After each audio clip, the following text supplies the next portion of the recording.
नमस्कार, मेरा नाम राघव है और आप भारती न्यूज़ देख रहे हैं। भारती न्यूज़ के इस विशेष प्रोग्राम में आज हमारे मेहमान हैं प्रोफेसर संजीव भनावत साहब। और परिचय अगर दूंगा तो वक्त ज़्यादा लगेगा, बस मैं बताना चाहूँगा कि professor Sanjeev Bhanawat mass communication department का इंसाइक्लोपीडिया है। इस देश में कहीं भी मास कम्युनिकेशन का डिपार्टमेंट शुरू होता है, कोई ऐसी यूनिवर्सिटी खुलती है जिसमें एक कोर्स इंट्रोड्यूस होना हो, तो उनकी सलाह ज़रूर ली जाती है और उनसे पूछा जाता है कि इसे किस तरह चलाया जाए। इस देश में पत्रकारिता का जो वर्तमान शिक्षा का क्रेज है, उसके पीछे प्रोफेसर संजीव भनावत का बड़ा योगदान है। एक छोटे से सिलेबस से इसको देश के एक प्रसिद्ध कोर्स तक के सफर में प्रोफेसर संजीव भनावत ने जो योगदान दिया है, उसे वो तमाम लोग जानते हैं जो शिक्षा और रिसर्च के क्षेत्र से जुड़े हैं। सर, बहुत बहुत स्वागत है आपका। और बहुत बहुत धन्यवाद राघव भाई, आपके इन आत्मीय शब्दों के लिए। और सर, ये और इंट्रोडक्शन छोटा है मेरी तरफ से, क्योंकि नहीं नहीं, बहुत सारी और भी चीजें हैं जो हाँ जोड़ी जा हाँ हाँ, सकती लेकिन हैं। इन शब्दों में जो भाव निहित है, मुझे पता नहीं कि मैं उसके कितना योग्य हूँ, लेकिन आपने बहुत ही आत्मीयता के साथ और एक बहुत ही संवेदना के साथ मुझे जिस तरह से याद किया है, मैं बहुत बहुत आभार प्रकट करता हूँ।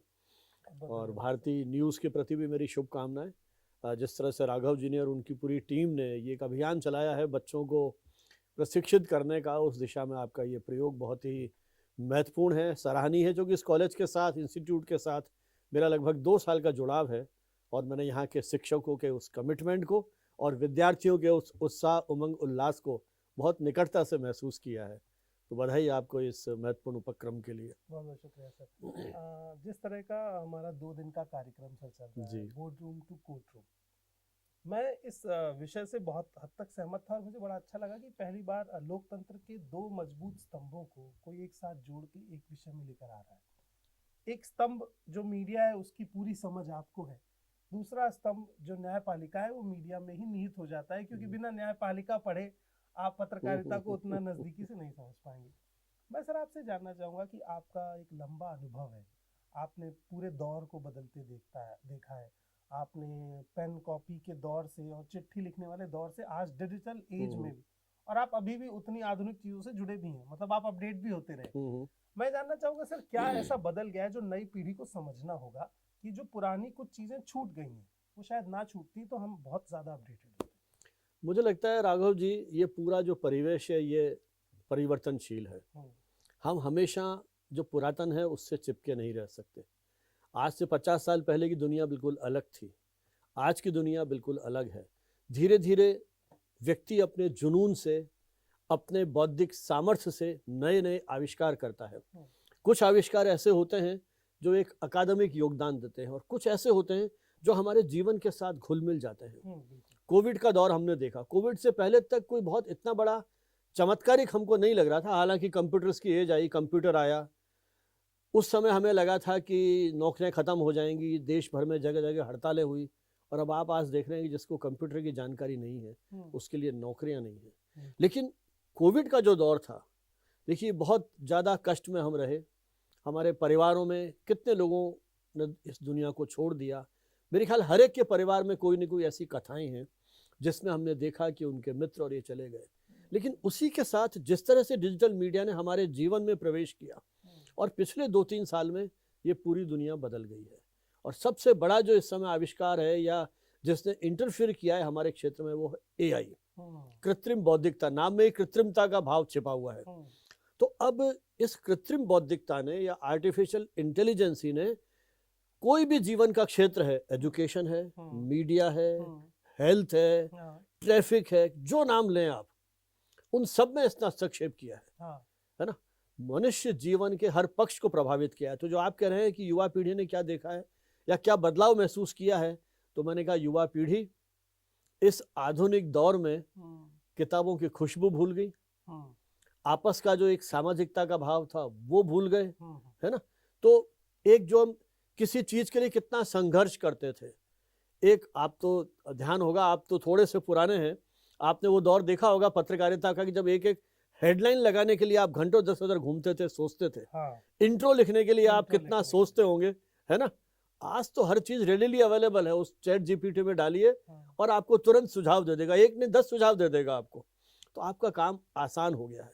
अब ये आप पे निर्भर करता है कि आप पूरी तरह से उस पर निर्भर हो गए या उसको आपने सहायक बनाया है? आप उस तकनीक के गुलाम हो गए या तकनीक आपकी गुलाम है? मुझे लगता है वहीं आपकी सामर्थ्य है, शक्ति है, रचनात्मकता है, कल्पनाशीलता है और प्रयोगधर्मिता है। आप जो बात कह रहे हैं सर, इसे मैं काफी हद तक महसूस कर पाता हूँ। अभी जो वेबसाइट पर स्टोरियां आती हैं उनकी भाषा मृत है। मतलब मैं ये क्षमा भी चाहूंगा किसी को बुरा लगे, वो मैं क्यों कह रहा हूँ मैं समझाऊंगा।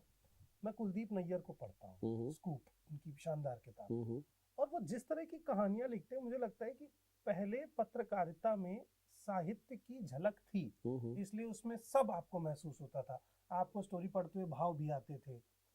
वो एकदम गायब हो गई क्योंकि पत्रकारिता के छात्रों ने शायद किताबें पढ़ना कम कर दिया, और वो धीरे धीरे इतना कम हो गया कि मैं उनसे पूछता हूँ कि ये भारत एक खोज किसने लिखी, तो उनको किसने लिखी नहीं पता होता। अब जो आदमी डिस्कवरी ऑफ इंडिया नहीं पढ़ेगा वो उस भारत से जुड़ ही नहीं पाएगा जो भारत की बुनियाद है।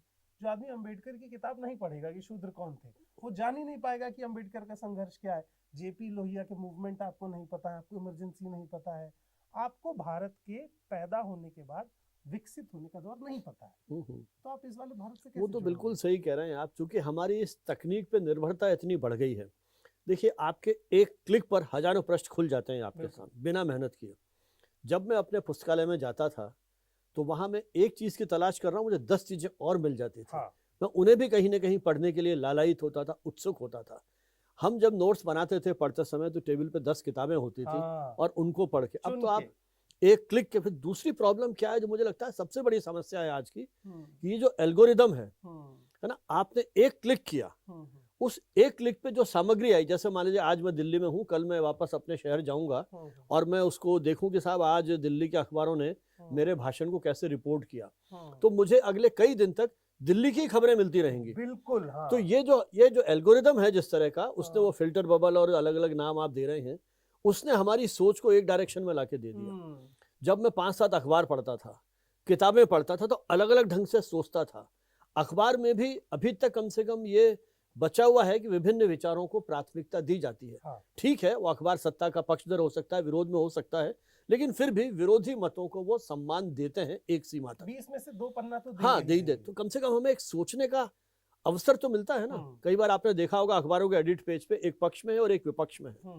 पाठक स्वयं निर्धारित करे कि उसका क्या सोच है, अपना निष्कर्ष निकाले। तो ये जो पढ़ने की प्रवृत्ति का ह्रास हुआ है, मैंने आपसे कहा ना कि वो छपे हुए शब्द की खुशबू भूल गए। ये सबसे बड़ी चुनौती है। पढ़ना जब भूल गए तो शब्द कहाँ से आएंगे, शब्द भंडार नहीं होगा, नए नए शब्दों से परिचय नहीं होगा।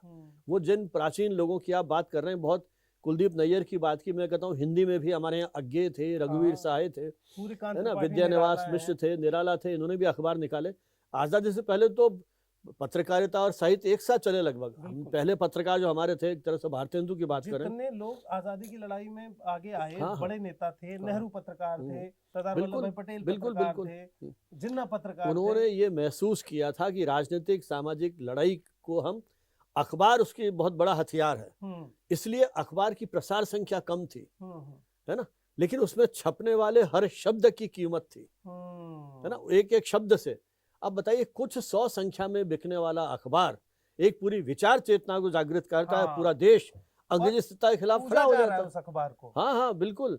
चाहिए एक संपादक, वेतन हर संपादक पे 1 गिलास ठंडा पानी, 2 सूखी रोटियां, 10 वर्ष की जेल, ये पारितोषिक मिलता था संपादन के ऊपर। आपको एकदम पुरानी अखबार पढ़ने पर मृत्युदंड दिया गया। अखबार आपके पास एक प्रति मिल जाए अखबार विशेष की, तो अंग्रेज सरकार खाल खींच लेती थी। इतनी यातनाएं, कारण उस अखबार का प्रभाव था। आज करोड़ों की प्रसार संख्या और पाठक संख्या हो गई है, वो असर क्यों नहीं है? क्योंकि शब्द की जो ताकत है वो हम भूल गए। उसमें भावनात्मक, अभी कुछ साल पहले तक जो ऐसे भी पत्रकार थे जो साहित्य और पत्रकारिता दोनों का उनके अंदर समन्वय था और एक एक शब्द का असर होता था। बहुत सारे सरकार उनके लिखे हुए को कहीं ना कहीं गंभीरता से लेती थी। आप और हम जब सेमिनार्स होते थे तो उन संपादकों को कोट करते थे। आज आपने कहा कि विद्यार्थी उस अखबार को पढ़ता नहीं है, अपनी प्रदेश के शहर के 2 पत्रकारों के नाम वो नहीं बता सकता है। तो ये जो स्थिति हो गई है, जो अरुचि हो गई है उसको, क्योंकि हर चीज उसको लगता है कि एक क्लिक पर उपलब्ध है। अब उसको नहीं मालूम था क्या है, वो क्लिक करेगा उस पर गूगल पे और तुरंत जानकारी प्राप्त कर लेगा। वो कितनी सही है कितनी गलत है ये फिर बात की रिसर्च है। एक बात है, उसको झूठा सच्चा जो भी जानकारी है मिल जाएगी। तो इसलिए मुझे लगता है जब विचार क्षमता खत्म होती है तब फिर एक नई समस्या शुरू होती है। इसलिए जो पत्रकारिता से जो अपेक्षाएं हैं, हम देखते हैं कई बार वाक्यों के प्रयोग गलत हो रहे हैं। ये विशेषकर जो हमारे ये प्रसारण माध्यम है, यहाँ तो कई बार देखता हूँ मैं कि भाषा का और उच्चारण का, हम तो उस पीढ़ी के हैं जहाँ आकाशवाणी को उच्चारण के लिए और भाषा के प्रयोगों के लिए, शब्दों के प्रयोगों के लिए हम लोग सुनते थे, है ना। तो धीरे धीरे वो मतलब वो बहस ही बंद हो गई संपादकीय कक्षों में। कई बार ऐसा होता था कि कोई शब्द जैसे मैं बोल रहा हूँ, कोई और बोल रहा है और हम में विवाद है कि इसका सही तलफ्फुज़ क्या है, तो आकाशवाणी इतना पैरामीटर था कि वहां पर जो बोला जा रहा है वही सही होगा। हाँ। अभी तो मतलब शब्द व्याकरण तो मुझे लगता है कि इतना द्वितीयक चीज हो गई है बिल्कुल कि आम बोलचाल की भाषा है, आम बोलचाल से फिर वो इंग्लिश हुई, इंग्लिश से अब वो क्या बनेगी मुझे भी नहीं पता है। आजादी से पहले अखबारों में शब्दों की वर्तनी को लेकर के वेंकटेश्वर समाचार की टें टें इस हेडिंग से उस अखबार में जो भाषाई अशुद्धियां हैं उस पर लिखा जाता था। उसके बाद हमारे देश में भी मुझे याद है पहले रीडर्स डाइजेस्ट करके एक पत्रिका आती थी, हालांकि वो विदेशी प्रकाशन था, उसमें भाषा को लेकर बात होती थी। हमारे यहाँ कादिम्बरी में मैंने देखा कि ऐसे स्तंभ छपते थे। हमारे यहाँ लंबे समय तक जनसत्ता ने इस तरह के कॉलम छापे। जनसत्ता तो सर मतलब एलीट। हाँ, प्रभाष जी ने जिस तरह से किया था, बिल्कुल बिल्कुल थानवी जी ने किया। इधर नवभारत टाइम्स में राजेंद्र माथुर अंग्रेजी के प्रोफेसर थे, लेकिन हिंदी पत्रकारिता को कितनी बड़ी देन है उनकी, है ना। फिर आपका दिनमान है, उसमें तो जब अज्ञेय संपादक थे तो लगता था उनकी जो टकसाल है उसमें शब्द बिल्कुल सांचे में ढल के निकल रहे हैं। तो वो पढ़ते थे हम उस समय। रविवार जहाँ हिंदी की जो पत्रिका थी, दिनमान थी, इस तरह के सारिका के को हमने देखा है। तो किस तरह से प्रयोग होते थे, साहित्यिक विशेषांक निकलते थे, साप्ताहिक हिंदुस्तान, धीरे धीरे वो सारी चीज़ें, धर्मयुग, ये सारी चीज़ें खत्म होती चली गई। तो मुझे लग रहा है कि ये एक बहुत बड़ी समस्या है कि शब्दों के साथ जो हमारा एक जुड़ाव था। आज भी आपने थानवी जी का नाम लिया, मैं कई बार उनके फेसबुक पे देखता हूँ, अखबारों में शब्द चयन को लेकर के वो किस तरह से टिप्पणियां करते हैं। हाँ, विदेशी जो नाम है उनमें किस तरह की गलतियां हो रही हैं। एक ही शब्द को एक अखबार कैसे लिख रहा है, दूसरा अखबार कैसे लिख रहा है। तो एक स्टाइल बुक, शैली पुस्तिका किसी जमाने में अखबारों में होती थी, जो एक तरह से उनका गीता कुरान की तरह से वो ग्रंथ होते थे, उनके शैली पुस्तिका, है ना। लेकिन धीरे धीरे अब कोई उसकी, मुझे लगता है कि वो जो मान्यता होनी चाहिए या उसका जो महत्व होना चाहिए, हम भूलते चले गए। और उस प्रतिस्पर्धा के दौर में ये भाषा और तथ्य और इनको लेकर के एक बहुत बड़ी चुनौती हमारे सामने आई है। मैं चाहूँगा कि सर ये बड़ा अच्छा मौका है, जो बच्चे 12वीं के बाद अब एडमिशन की तलाश में निकलेंगे, पत्रकारिता में लेना चाहेंगे, उनको एडमिशन लेते वक्त किन किन चीज़ों का ध्यान रखना चाहिए। एक तो कॉलेज चुनने के लिए, दूसरा खुद का भी चुनाव करने के लिए कि क्या जिस विषय की तरफ मैं जा रहा हूँ, पत्रकारिता की तरफ, वो मैं बिना समझे तो नहीं जा रहा हूँ कि मैं बस एक एंकर को देख के चला आया, मुझे नहीं पता कि उसके पीछे 100 लोगों की टीम। राघव जी, 12वीं क्लास के बच्चा मुझे लगता है कई बार इतना परिपक्व नहीं हो पाता है। तो मुझे लगता है एज टीचर, एज पेरेंट्स, हमको भी उसको गाइड करना चाहिए, दिशा देनी चाहिए। सबसे पहला तो है उसका रुझान क्या है। वो आपने सही कहा कि वो जो उसके साथ ग्लैमर जुड़ा हुआ है, वो उस एंकर को देख रहा है या उस पत्रकार को देख रहा है जिसका नाम अखबार में रोज छप रहा है, या जब वो किसी समारोह में जाता है कि देखता है कि प्रेस गैलरी है, वो उनके आगे अखबार वाले आगे आगे बैठे हुए हैं, वो फ्री में मैच देखने चले गए, या इस तरह की जो चीज़ें हैं, इन छोटे छोटे जो प्रलोभन है या छोटी छोटी जो इस तरह की उनको जो कंसेशंस हैं उनके लिए, उससे प्रभावित नहीं हो। पहले तो वो अपना स्वयं का मूल्यांकन करे कि इस जॉब के लिए मैं रिपोर्टिंग में जाना चाहता हूँ, एडिटोरियल में जाना चाहता हूँ, मेरी खुद की क्षमता कितनी है, मैं देश दुनिया को किस रूप में देख पा रहा हूँ, कितना आलोचनात्मक ढंग से मैं इन चीज़ों को देख पाता हूँ।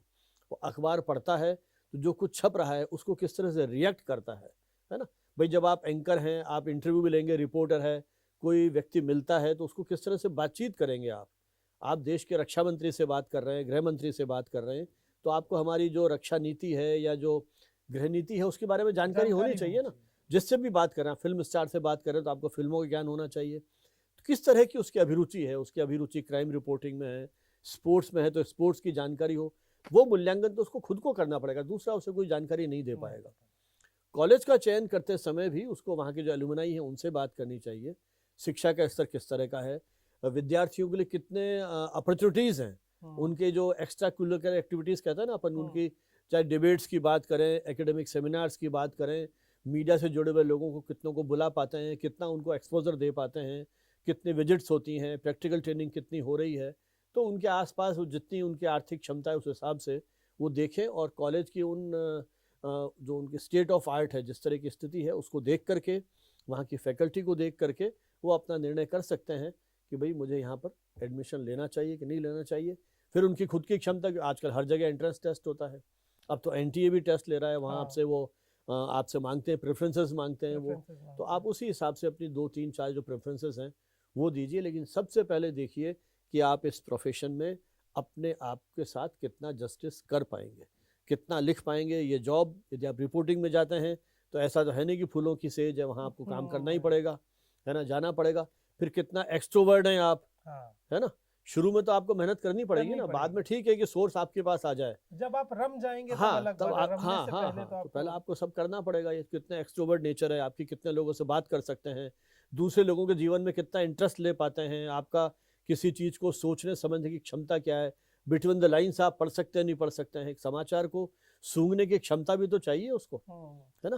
तो इस तरह की क्रिएटिविटी यदि उसके पास है, एडिटिंग में जाना चाहता है तो वो देखे कि भाई उसके पास किस तरह का टैलेंट है, वो किसी घटना में से उसका न्यूज़ सेंस निकाल के हेडलाइन लगा सकता है नहीं लगा सकता है, कितना उसका प्रेजेंस ऑफ माइंड है। अब आप टेलीविज़न पर हो, लाइव प्रोग्राम चल रहा है, अचानक खबर आ गई तो हड़बड़ा गया तो गड़बड़ हो जाएगी, है ना, कोई भी टेक्निकल दिक्कत आ जाए। इस बारे में बात करने भी वाला था आपसे। मैं आजकल एक बड़ी मजेदार चीज देख रहा हूँ। मैं जब शुरू में टीवी में गया तो स्वराज एक्सप्रेस खुला था, विनोद दुआ जी कार्यक्रम करते थे, मुझे उनका प्रोडक्शन करने का मौका मिला। तो वो हर बच्चे को ये बड़ा समझाते थे कि क्या एंकर बनने आए हो? तो मैंने कहा हाँ। तो बोले एंकर तुम बन सकते हो 10 साल बाद, 5 साल बाद, लेकिन अगर तुम इस रास्ते से होके जाओगे, ये रास्ता जिसमें वो तमाम लोग काम करते हैं जो एंकर बने नहीं है, कोई कॉपी एडिटर है, कोई कैमरा पर्सन है, कोई प्रोड्यूसर है, तो तुम्हें वो सारे काम पता होंगे जो तुम्हारे पीछे चल रहे हैं। तो अगर किसी दिन तुम्हारा टीपी बंद हो गया, तुम्हारी जबान नहीं बंद होगी, तुम 10 मिनट 20 मिनट बिना टीपी के मैनेज कर ले जाओगे। और अगर तुम टीपी वाले पत्रकार बने रहे तो जिस दिन टीपी बंद हुआ तुम चैनल बंद करा के जाओगे। ये हमारे प्रोफेशन में भी है राघव जी, टीचिंग में भी यही है। हम यहाँ कहते हैं पेन ड्राइव प्रोफेसर, आपने सारी चीजें पेन ड्राइव में कर ली, अब जैसे पेन ड्राइव लगाया लाइट चली गई, अब आप क्या करोगे? साहब मेरे तो पॉइंट्स पेन ड्राइव में ही है, मैं तो नहीं बोल सकता। तो हंसी के पात्र बनोगे आप। तो आप में ये क्षमता होनी चाहिए कि पॉइंट्स हैं तो ठीक है, लेकिन मान लीजिए कोई ऐसी स्थिति हो जाए कि तकनीक काम नहीं करे, तो कम से कम आप संवाद करने की स्थिति में तो हो। ये कब होगा? जब विषय का गहन अध्ययन आपका होगा, चिंतन मनन होगा। कुछ जरूरी नहीं आपके विचार से सब सहमत हो, लेकिन आप तर्क करने की क्षमता हो, तार्किकता हो आप में, ये चीज़ें जरूरी हैं। तो जो इस प्रोफेशन में आना चाहता है वो इस मानसिकता से आए कि मैं इसके लिए तैयारी कर सकने में इच्छुक हूँ। हर चीज़ पढ़नी पड़ेगी, राजनीति भी पढ़नी है तो खेल भी पढ़ना है, तो संसद के बारे में जानकारी होनी चाहिए, न्यायपालिका के बारे में, जीवन के जितने विविध क्षेत्र हैं उनके बारे में जानकारी होनी चाहिए। जब जो पब्लिक डोमेन में बात पहुंच जाए बस उसकी पूरी जानकारी होनी चाहिए। ये आपकी जिम्मेदारी, बिल्कुल उत्तरदायित्व है। हाँ। और ये बात तभी मैं बार बार कहता हूँ, अपनी क्लास में भी कहता हूँ कि प्रोफेसर संजीव बानावत जी के साथ मिला हुआ आधा घंटा एक सेमेस्टर के बराबर है। और अगर आपको पूरा सेमेस्टर पढ़ना है तो इंटरव्यू आप देख लीजिए। उसके साथ साथ ये इंटरव्यू उन तमाम पेरेंट्स को भी देखना चाहिए और उन छात्रों को भी जो 12वीं के बाद पत्रकारिता की पढ़ाई से जुड़ना चाहते हैं, ताकि उनके दिमाग में चीज़ क्लियर हो कि ये विषय किस तरह का है और इसको किस तरह से चुनना है। क्योंकि आप हाफ हार्टेड होकर पत्रकारिता नहीं कर सकते हैं, आपको पूरी तरह से इस विषय को आत्मसात करना होगा। हमारा इंटरव्यू आपको कैसा लगा कमेंट बॉक्स में ज़रूर बताइए। उसके साथ साथ अगर कुछ आपके सवाल हैं जो आप प्रोफेसर संजीव बानावत जी से पूछना चाहते हैं तो उन्हें भी साथ में कमेंट बॉक्स में छोड़ दीजिए। मेरा वादा है कि अगली बार जब भी समय मिलेगा उन तमाम सवालों को लेकर सर से बात होगी और आप तक वो सभी जानकारियां पहुंचेंगी। बहुत बहुत शुक्रिया, धन्यवाद सर। धन्यवाद।